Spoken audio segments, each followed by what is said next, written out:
இந்த லவ் பண்றவருக்கு ஃப்ரெண்டா இருக்கிறது எவ்வளவு கஷ்டம். இப்ப எனக்கு ட்ரெஸ் எடுக்க போறோம், ஆனா இவனை கூட்டின்னு வந்துட்டோம், அவளையும் கூட்டின்னு வந்துட்டோம். கால்ல இருந்து என் கூட அலைஞ்சிட்டு இருக்கான், பின்னாடியே ஸ்கூட்டில வந்துட்டு இருக்கான். நாங்க 2 பேரும் ஒண்ணா வந்துட்டு இருக்கோம். சென்னை இல்ல ப்ரோ, நைட் திருவண்ணாமலை இருந்து பஸ் ஏறி நீ வந்து இறங்கி இருக்கேன் ப்ரோ. நைட் ஈரோடு போறோம் ப்ரோ, அவளுக்கு சாரி எடுக்கிறதுக்கு. இவனுக்கு ட்ரெஸ் இங்க முடிச்சுட்டு நாளைக்கு ஈரோடு போய் போறோம் ப்ரோ. இவனுக்கு வந்து நிறைய ஃப்ரெண்ட்ஸ் இருக்கு. இவன் வந்து கொஞ்சம் அப்படியே பேசினே இருப்பான். இப்ப நீங்க கூப்பிட்டாலும் கூட வந்துட்டான் பாத்தீங்களா, அது மாதிரி யார் கூப்பிட்டாலும் போவான்.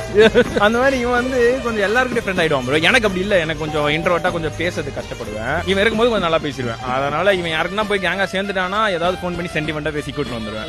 எனக்கு வேற வழியே கிடையாதுல்ல, இது மட்டும் தான் இருக்கான்.